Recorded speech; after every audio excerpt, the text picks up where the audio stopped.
What's up, everybody? Joe Marino here from Locked On Bills, joined by Travis Rogers of Locked On Rams. We're here to get you ready for tonight's NFL season opener between the Buffalo Bills and the Los Angeles Rams. Today's episode of Locked On Bills and Locked On Rams is presented by PrizePicks. PrizePicks is daily fantasy made easy. You pick 2 to 5 players, and if they score more or less than their PrizePicks projection, you can win up to 10 times your money on your entry. First-time users can receive a 100% instant deposit match up to $100 with promo code LOCKEDON. That's prizepicks.com, promo code LOCKEDON. Folks, this is a highly anticipated matchup. Everybody's going to be watching as the Rams begin their defense of the Super Bowl championship against the Buffalo Bills, the team that is currently the favorite to win the Lombardi in 2022. Travis, we got a lot to talk about. Welcome. I am excited for this matchup. Yeah, Joe, I can't wait. It's been a long time. It's been quite an offseason covering the Rams and being around them and enjoying the Super Bowl kind of fog that comes along with what they went through last year. But we got one more thing to get through. You got the opening ceremony, you got the drop of the banner, and then really, quite frankly, none of it matters anymore. We're on to the next season, and I know that's where the Rams are focused. So as we do get to that point, now the ball's going to be kicked, the banner's hung, everyone's watching. What's that prevailing thought on the Rams side of things? What's the biggest storyline for Los Angeles entering this game, in your opinion? Yeah, I think it's the storyline that goes all the way back to OTAs for the Rams, and that is Matthew Stafford's elbow. We just don't know what it's going to look like. We don't know how healthy he is, how healthy he may not be. This is something that Sean McVay has said that he's entirely comfortable with, that he knows that Matthew Stafford is going to be able to make all the throws that they need him to make, that he expects him to be, fully operational by the time that they take on the Bills on Thursday night. But I don't know about you, Joe, but for me, I'd like to see it. And I know that he wasn't going to play in the preseason. Sean McVay doesn't play his guys in the preseason, but he was fairly limited in camp. He would do some throwing some days. He would not do throwing on other days. I think that it was kind of an interesting preseason for the Rams because they had a little bit of a quarterback competition for QB number 2, which usually you hope you never have to use. But coming into this season with the Rams and Matthew Stafford's elbow, that's kind of the story of the offseason. And they went out and did what they typically do. They don't draft anybody in the first couple of rounds. They spent a whole bunch of money on some of their own players. They went out and got Bobby Wagner, go out and get Allen Robinson. But yeah, I think everybody's very excited to get them going and see exactly what the defending Super Bowl champions look like, because they're mostly the same, but different in some very important parts. Travis, as somebody who's observed this story from the outside looking in, I've wondered to myself, like, how big of a deal is this? Because I feel like with Matt, I mean, he's been durable, right? Like, but he's also had injuries. It dates back to like his second season. There's been back stuff. And I don't know, I kind of feel numb to it. Like, he always plays through it. He's always productive. And I don't know, like, I feel like they signed him to this big contract extension, well aware of his health. And like, I feel like it's a story, but it's kind of not to me. But also, if it is a story, probably not week one, right? This is something we would be interested in maybe later in the season popping up and being an issue. Yeah, I mean, hopefully it doesn't pop up at all. But I kind of look at it a little differently, Joe, in the sense that if he is already having to manage it, having an entire offseason, having an entire down cycle of being able to, whether it's with surgery or whether it's with treatment or PT or whatever it is, that theoretically this will be as healthy as he could possibly be. And that he's still having to be managed is concerning to me, because at some point the throwing load is going to have to be ramped up. I know that they'll manage it during the week, but if he's not, Mike Martz mentioned this a couple of months ago when he was talking about the Rams, that is the thing, that if he's not healthy right now, I don't know if he ever will be. There were some whispers, nothing ever official, that when he really struggled through the month of November last year, he had 3 consecutive games with a pick 6. It was the first 3-game losing streak of Sean McVay's career. And the Rams just really did not look like a particularly dangerous football team. It was because that elbow was giving him problems. He obviously got it squared away, but we'll see. Hopefully he goes out there and he looks great. Hopefully he goes out there and he can make the throws that he needs to make. But this is everybody's worst nightmare, right? Where if you are a Super Bowl caliber team like Buffalo is, like the Rams are, if all of a sudden your quarterback isn't right, that changes everything almost instantly. Well, and I'm guessing acclimating to a new weapon in Allen Robinson, you wonder if there's been enough reps there. Obviously, Van Jefferson not probably not going to play. Kind of Mhm. who's that third receiver? I'm sure there's a timing component, especially with a couple of new offensive linemen up front, that is weighing on the minds of what this team can look like. So I appreciate your insight there, because it certainly brought it to more of a bigger deal in my mind than I had previously anticipated. Travis, when I think about this game from the Bills side of things, Sure. it really comes down to this being the first exposure that we have to the 2022 Buffalo Bills. And while that seems like a very basic talking point, the reality is this team has high expectations. Sure. This is a team that should be on a mission. They've been close. The Rams have what the Bills want. And we get a chance to see the Super Bowl favorite, the Bills, in a great measuring stick opportunity in week 1 against the Rams on the road. And while the expectations are high this year, they were high last year. Josh Allen coming out of 2020, number 2 in the NFL MVP voting. This team had high expectations last year, and they fell flat in week 1. They fell to a bad Pittsburgh Steelers team, and especially offensively, they just weren't there. And defensively they were there, but offensively they had some issues early in the season. And I'm curious, what lessons did the Bills learn last year when you stunk it up against Pittsburgh, when you had a clunker game against the Jacksonville Jaguars, things that kept you from having that number 1 seed, and instead of going having the Patrick Mahomes and the Chiefs come play that game at your place, you have to go there again. And that's a tough place to play any time of year, let alone the playoffs. And so I'm interested in seeing what this team has learned. How have they applied the lessons of what they've been through over the last several seasons, which includes 2 overtime playoff losses, the Houston game 3 years ago, and of course last year against the Chiefs, and then sandwiched in between, you had an AFC championship game lost. They've paid their dues. Can they put it all together? And of course, is Von Miller the missing link for Buffalo? I think we're going to get some good clues against the Rams on Thursday night. Yeah, it should be a fantastic game. And you mentioned it. I'm curious to see how the Bills wear that favorite crown, right? You don't get anything, but there is expectations that come along with it. There are, the proverbial target on your back going into it. It's one thing to kind of sneak up on people, and not that the Bills have snuck up on anybody over the last couple of years. They've been a really good team, but when you are not the Chiefs, when you are not the Rams, when you're not the Tampa Bay Bucks, or you're the Green Bay Packers with Aaron Rodgers, there's something about wearing that weight that comes along with it that I'm anxious to see how Buffalo looks, knowing that everybody thinks, okay, you might be the best team in a very, very deep AFC, but now you got to go do it. Yeah, that's it. No paper champions here. We're going to find out soon enough here. Turo is the world's largest car sharing marketplace. With Turo, you can book any car you want, wherever you want it, from a community of local hosts. Browse a huge selection of vehicles for just about any occasion or budget across the U.S., Canada, and the U.K. You can book a spacious SUV or minivan for a family road trip. You can get a classic or luxury car for a special event, birthday, or holiday. You can even find an affordable economy car if you're on a budget and just need to get from point A to point B. Test drive that new electric vehicle you've had your eye on to see how it fits in your everyday life. Many Turo hosts can even deliver the car right to you.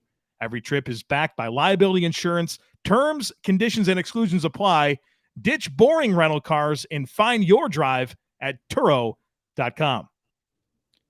So, Travis, as we transition away from some of those big picture storylines entering this game, I want to focus in on the key matchups, the big matchups in this game that can win the game for each team. And so as we dive into that subject matter, what's the prevailing matchup on your mind? Well, the one that I think is going to have the most attention for me, at least, is the corner opposite of Jalen Ramsey, right? That the Rams had Darius Williams the last couple of seasons, who played really well. He played well enough to get a nice contract from somewhere that wasn't the Rams, so he's down the road. And it left the Rams in an interesting situation, because what they've been able to do for the last few years with Jalen Ramsey is basically just say, okay, you're not going to this side of the field. He just kind of drops a curtain and takes care of, sometimes it's the team's best player, because he doesn't just play one side. He'll move around and he'll do some different things. He'll go, when they needed him against the Niners, he played George Kittle in the slot a little bit. So he's a very versatile player, but Troy Hill is their number 2 quarterback or corner. So he's got some experience. He's coming back to the Rams. I'm interested to see how he matches up. But more importantly is, who is that third corner? Is it Kobe Durant, who is a late round pick? Is it Darian Kendrick, who was a late round pick? Is it somebody like Robert Rochelle, who's been with the team for the second year, who actually played pretty well in relatively limited time for them last year? But These are all very inexperienced guys. And what makes the Rams go, as much as we talk about Aaron Donald and Matt Stafford and Cooper Kupp and all the big names on this team, OBJ last year, Von Miller, of the all pros that are all over the place. What allows them to spend all the money to go get these guys is that their 6th and 7th round guys can carry water, that those guys can be put on an NFL field with very little experience and hold their own. That's what I'm looking for. You're going up against a very good offensive team, a very good quarterback, a very experienced team, a team with big expectations, solo game. They're going to be looking for those guys. They're going to break the huddle and come out and say, where's Durant? Where's Kendrick? Where's Rochelle? They're not going to be looking for Jalen Ramsey. They're not going to be looking for necessarily for some of these other guys. They're going to be looking for the kids. And that's where my eyes are going to go first, because I think that's the soft spot of this defense. I think that's where, if I were Buffalo or any of the teams that the Rams are going to play this year, that's where I'd be looking to attack. Travis, you talked about Rams corners. I think I have to talk about Bills corners. And obviously, Tre'Davious White, their number one star cornerback, he's on the PUP list. He won't play in this game. He won't play for several weeks. And that really leaves the Bills in a unique position. Dane Jackson, your number one corner. Well, a lot of people might not know who that is. A couple years ago, he was a 7th-round draft pick out of Pittsburgh. He played a little bit as a rookie, and then last year filling in for Trey White after Thanksgiving when he went down. He got a lot of valuable playing time, but I think we're still learning about who Dane Jackson is as a player. And then you think about what's opposite of him. The Bills are going to platoon 2 rookies. Their 1st-round pick, Kyer Elam out of Florida, and their 6th-round pick, Christian Benford out of Villanova. And they're going to platoon them and kind of see which one fits in best with the group and let the game kind of evolve and go from there. And so, that's definitely something that's of concern when you have a guy like Cooper Kupp, who, as we know, what do you have, 2,200 yards last year, including the playoffs? Just insane production. He was the Triple Crown winner. That's rare. And of course, Allen Robinson, who's a big physical receiver that, last year wasn't great for him. The dynamics in Chicago were what they were, but we know what Allen Robinson's capable of doing in the NFL. And so I know there's some questions about who that third guy is going to be at receiver for the Rams, but there's a lot of questions about how this Bills cornerback room is going to play together. Now, where you get some hope from the Bills side of things is the rest of the back seven is really, really strong. You got a great slot corner in Taron Johnson, Matt Milano and Tremaine Edmonds at linebacker are really good coverage linebackers. And then, of course, Micah Hyde and Jordan Poyer, a couple of all-pro safeties. You like how they can space the field and really challenge the leverage that the Rams want to play, but you do have a lot of inexperience at corner against a top-tier quarterback and really dynamic wide receivers. Yeah, it's and because both of these teams, I think, are going to look at this similarly. You have some inexperienced pockets in that secondary, and you have 2 very experienced NFL quarterbacks and 2 very, in Sean McVay's case, at least, somebody that makes his bones on finding opportunities there, and they're going to attack those guys. They're going to find those guys, and it's up to the coordinators on both sides, defensive coordinators, to, I don't know if mask it is the best word, because at some point you got to play, you're going to have to make some plays, but at least put them in some situations that maybe leave them a little bit of help on one side or another. But I wouldn't be surprised if both quarterbacks are coming to that huddle looking for the guy with the green and just, okay, let's see what this guy got. This is not college football anymore. And, for the Rams in particular, a guy like Kobe Durant comes from a small school, that this is a brand new thing for some of these guys. So Darian Kendrick, a little bit less coming from Georgia because, he's played in front of 100,000 people, probably more than most NFL players have. So he might be, the bright lights might not be a big deal for him, but can they keep up? That's a big question. Travis, I wanted to ask you about the Rams' offensive line. Obviously, losing Austin Corbett, losing Andrew Whitworth. We know Joe Noteboom's going to step in there at left tackle. I guess, is it right guard? Is it going to be Coleman Shelton? Is it going to be Bobby Evans? What are your thoughts on these guys stepping in? I know the other 3 guys in Allen, in Havenstein, and Edwards are rock solid players, but those 2 new pieces for this offensive line against a really deep Bills defensive line. Yeah, I think the guard is the more interesting part, because Coleman Shelton was their number 1 depth piece last year. He could play both guard positions. He was the number 1 backup center. So all of a sudden, you take your depth at 3 positions, and now that's gone because he's in your starting lineup. Logan Bruss, who was the Rams' first pick in the 3rd round, he got hurt in the preseason. He's going to miss the entire year. So there's a depth piece that's gone. So now you're really, really thin. Andrew Whitworth was a very, very good left tackle for the Rams last year, and I'm not dismissing his ability to play at all. I think the bigger challenge, though, is replacing the leadership that he brought to that group, because he'd been around for so long, because he was everybody's big brother or dad or uncle or however you want to say it. He was the guy that got everybody on the same page, that told everybody how it was going to go. He was the voice in the room that everybody was listening to. So who does that now? Maybe it's Rob Havenstein. It seems he's been the guy that's been there the longest. I talked to him a little bit in training camp. He seems comfortable in that role, but sometimes that role fits and sometimes it doesn't. And until you put it on, you're not really quite sure. Joe Noteboom's a good football player. He played a lot for the Rams last year, and you never noticed that Whitworth was gone because the left tackle was getting his butt kicked. It wasn't that. He's going to be more than up for the job in that regard. The question is, if one of those guys goes down, who's up next? Like you mentioned, Bobby Evans is probably the next guy that comes in there. He did not look good in the exhibition season. That Sean McVay played him in the exhibition season probably tells you what he thinks about where he fits into the hierarchy of the Rams. They drafted another offensive lineman, A.J. Arcuri out of Michigan State, who they cut and they've brought back subsequently. But they do not have a ton of depth on that offensive line. I think it's really good. And then the last thing that I'll say, Joe, about Coleman Shelton is Austin Corbett, who was the right guard last year, really kind of found a home with the Rams and was, for lack of a better word, the people that I talked to inside the organization, he was their nasty. He was the guy that was comfortable getting in a fight. He was the guy that would start a fight. He's the guy that was 100% happy getting and doing all the little nasty things that happen down there. If he's gone, who's going to do it now? Because the second guy on that list was probably Andrew Whitworth. Now they're both gone. So when it comes time to get nasty, and offensive lines have to get nasty, who are the guys that are going to do that? We're going to have to find out, because I don't know the answer right now. Well, speaking of not knowing answers, the Rams have this guy, I think he wears 99, pretty good player there on the D-line, Aaron Donald. Travis, you're going to talk about him every week, these crossover episodes that we're going to be giving, because obviously that's been a big topic of conversation on the Bills side of things. You got a legit game record there in Aaron Donald, and if I had the answer on how to stop him, I'm not sure I'm sitting here talking to you, and I don't think the NFL has the answer, because he wouldn't be wrecking teams like he has. It's funny. I went to the O-Line Mastermind Summit in Dallas this past year, and I almost wanted to call it the "How the hell are we going to block Aaron Donald Summit?" Because that was the name, man. You had 300, 400 offensive line. I think it might have been 500, to be honest with you. 500 offensive linemen just getting together, saying, "What are we going to do?" You know what I mean? This is a big task that everybody's thinking about, and obviously the Bills specifically this week, this is their problem. And when I survey the Bills' options for handling him, if I had to take any level of comfort, if that even makes sense, I like that Roger Saffold's one of the Bills' guards. They were teammates together for 5 years with the Rams. Mitch Morrison, Ryan Bates is the center and right guard. You have a lot of athleticism there.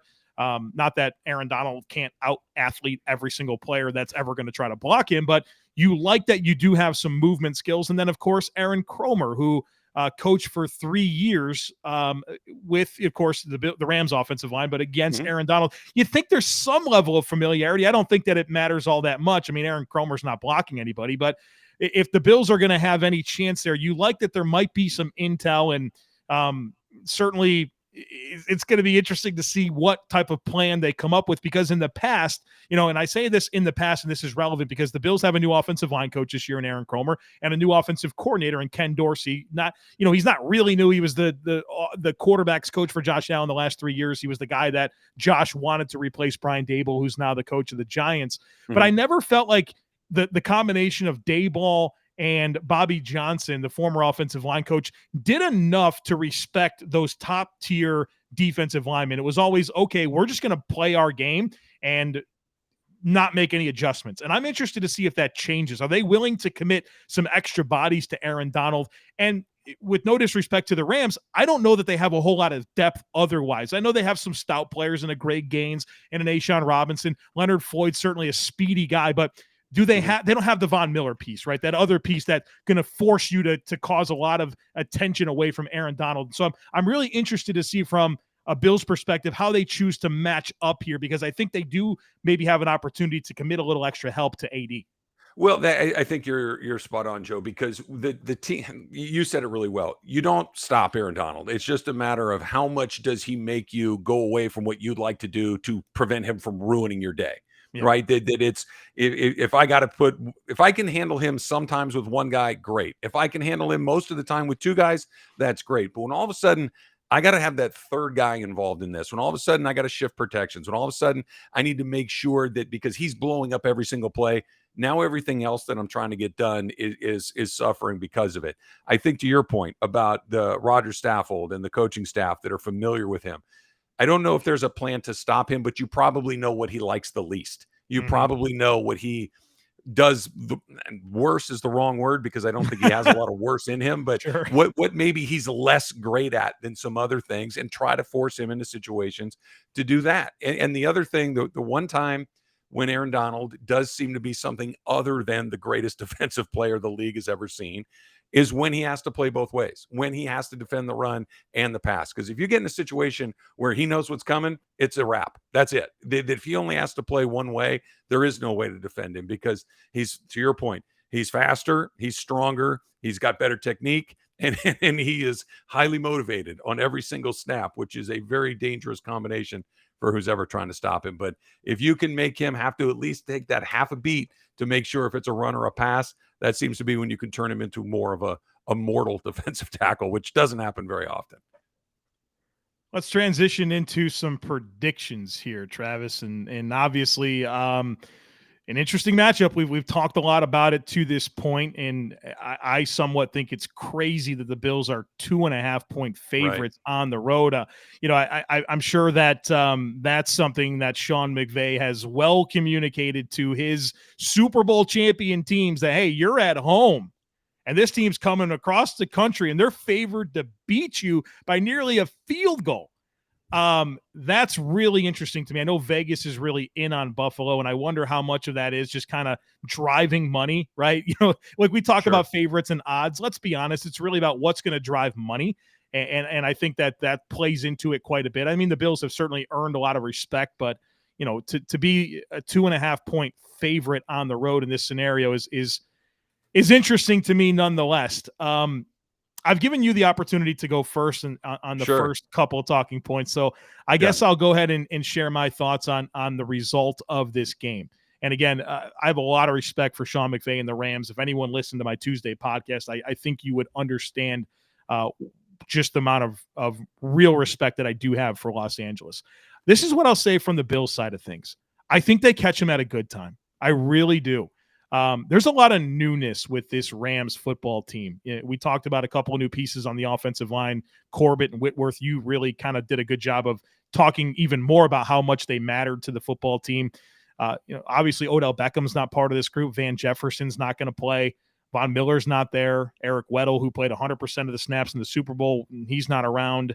Some rotational players like a Sebastian Joseph Day and Agbanya Okoronkwo, they're not Darius around. Williams too, who was when you're opposite Jalen Ramsey, you don't get a ton of love, but he was a really good player for the Rams for a few seasons. I think Bobby Wagner's definitely going to be an upgrade to Troy Reeder, but Troy Reeder started a lot of games, played a lot of football. Mm-hmm. Bobby Wagner, new first game in the system. I think you catch him at a good time. I do. Now, the Bills have to go out there and meet the moment, and the Rams are more than capable of winning this football game. But as I try to find the X factors into, what's going to play into this result, I think it's the newness that the Rams have to incorporate. And while Los Angeles certainly has the premier talent, right? Cooper Kupp, Aaron Donald, Jalen Ramsey, Matthew Stafford, we know about those players. The Bills have a more complete and balanced roster that has a lot of continuity together. So I'm clinging to those things, and I'm predicting a Bills win 31-24. Yeah, I'd like where your head's at on this. A couple of things that I would say I'd go in a slightly different direction. My co-host on the Rams pregame and postgame show is Kirk Morrison, who played in the NFL, played in Buffalo for a period of time, as a matter of fact. Highly respected, and he told the story of the first game that he ever played in the NFL. He gets drafted at San Diego State by the Raiders, and the Raiders open the season in this game. The defending Super Bowl champs, dropping the banner, the whole thing. It's his rookie opening act of his rookie season in New England against Tom Brady and Bill Belichick. And the show starts, and it's fireworks, and it is Ozzy Osbourne as it goes, which will be playing halftime at the SoFi this Thursday. And he said that the game was over before it even started. He said that the emotion and the the reliving of it all again was just this unbelievable boost to the Patriots. Now that was Bill Belichick and Tom Brady in New England and all those things. That being said, I do think that there's going to be an incredibly emotional high for the Rams coming into this. I think that Super Bowl fog that I think most Rams fans are curious about, I don't know if it's going to be there on opening night. I think that they're going to be fully present and ready to go. The other thing that I think is really interesting is Sean McVay is really good out of the gate. He's really, really good out of the gate. That when the Rams struggle, and to be, just perfectly blunt about it, they really haven't struggled very often under Sean McVay. They've had little dips here and there, but they tend to come in the middle of seasons. They tend to come somewhere between weeks 8, 9, 10, 12, somewhere in there in the middle. He's really good at the beginning. He's really good at the end. They've done an incredible job of stacking wins early in years since he's coming in. And I do think, and I'm maybe a little sensitive to this, I do think there is a sense, and that the Rams were very, very fortunate to win the Super Bowl. And they were. A lot of things broke their way. They nearly blew a 27-3 lead to the Tampa Bay Buccaneers. They nearly lost in the NFC Championship game. If Jaquiski Tartt catches that interception, they probably do lose. They were behind late in the fourth quarter in the Super Bowl in their own backyard, and all their receivers were down except Cooper Kupp. He kept getting. So a lot of things had to break their way. The conventional wisdom to me as I listen to Rams players talk is, we were pretty good too. We just didn't catch some breaks. That we have a lot of good players, an unbelievable coaching staff, and I think that they've got something to prove. Aaron Donald is not someone who I think went on the rubber chicken circuit and just is enjoying the second half of his NBA or NFL career. I think he's fully ready to go. And Sean McVay, and I use this as a term of endearment, he's a crazy person. He is somebody that is going to be fully ready to say, okay, I'm not just a guy that won the Super Bowl. I am Bill Walsh. I am Chuck Noll. I am Tom Landry. I am Joe Gibbs. I am one of these guys that does this a lot. I don't do this once. I didn't get there and win one of these and ride off into the sunset. He's still the youngest coach in the NFL. He's been to Super Bowl twice. He's won one of them. He's still the youngest coach in the league. So I think he's got some stuff to prove. I think it's going to be very close. Like you said, I wouldn't be surprised if Buffalo won the game. But I think that the Rams have a little something extra. I think they'll take a little bit of that home field advantage is there. And I will give them the nod in a very, very close game. I'll say 31-28. One thing that I'll say here, and not to diminish the importance of this game, right? This is a big deal. It's week 1. It's a measuring stick. And we're going to talk about this game for several days, right? The rest of the league doesn't play till Sunday. This is going to be the talk of the NFL world. And maybe people are going to hate me for saying this. This is not the most important game of the season to either of these teams. This is a non-conference game. The Bills after this game have 5 straight AFC opponents that includes the Chiefs, the Dolphins, the Ravens, the Steelers. I mean, the Titans, who were the number 1 seed last year. If you were to pick one of those first 6 to lose, this is the one. And so while it's important, it's really important, it's not the most important game of the season. I couldn't agree more. This is a sexy game. It's it's the opening act. It is 2 teams that look, you and I could be doing this leading up to the Super Bowl, and I don't think either one of us would be super surprised that the last game of the season is the same as the first game of the season. But both Buffalo and the Rams, they're going to lose a few games here and there. Yeah. That this is the NFL. All the teams, even the bad teams, are pretty good, and even the really good teams have bad days. Somebody could win this game by 2 touchdowns. Whoever's on the wrong side of it, it doesn't mean their season's over. Who's ever on the right side of it doesn't mean that they walk into the conference championship game. It's the first game in a very long season. A really appealing one. Should be very, very exciting. But I couldn't agree with you more that whoever doesn't win is still in really good shape to be one of the best teams in their conference. Selfishly, I want to take 1 second here and specifically reiterate what you talked about there with the Rams in their quest to win the Super Bowl, and how there's just some things have to break the right way. Sure. And I say that for Bills Mafia because I think there's a lot of Bills fans right now that are living in a world that this is Super Bowl or bust. And I maintain, Travis, that no team in the history of the NFL has ever been in a Super Bowl or bust season because you can't. You can't live in a world where only one team has a successful season. It's the one that wins the Super Bowl, and 31 of the teams didn't achieve anything that year. It does take some things to go your way. And I'm not taking anything away from the Rams. I am echoing this to reiterate to Bills Mafia that, hey, you can have everything that it takes but it's still, there's some things along the way. I think every Super Bowl champion has had some things along the way that needed to go their way for them to end up as the champions. No question. No, I mean, the Rams had 5 or 6 or 10 of them last year. You need some stuff to go right. You need to get a good schedule. You need to stay relatively injury free. You need to get a call. Like the first time the Rams went to the Super Bowl 4 years, Super Bowl 53, they went there because one of the worst calls in NFL history happened, and they were on the right side of it. It's just you need. I don't like the word lucky. I like the word fortunate. You need to be fortunate to catch a couple of those breaks. That goes for every last one of the 32 teams. Well, this has been a phenomenal conversation, Travis. I appreciate you you hopping on here and helping us get everyone ready for a game that everyone is anticipating. And of course, the next time that the listeners of Locked On Rams and Locked On Bills hear from us, it will be the recap to what happened. And so someone's going to be 1-0, someone's going to be 0-1. But guess what? They're going to play 16 more games. 16 more after that. So, and they all count for one. So That's right. Looking forward to it. Everyone stay healthy. Enjoy the game, Travis. And thanks for sharing the mic with me today. Enjoyed it, Joe.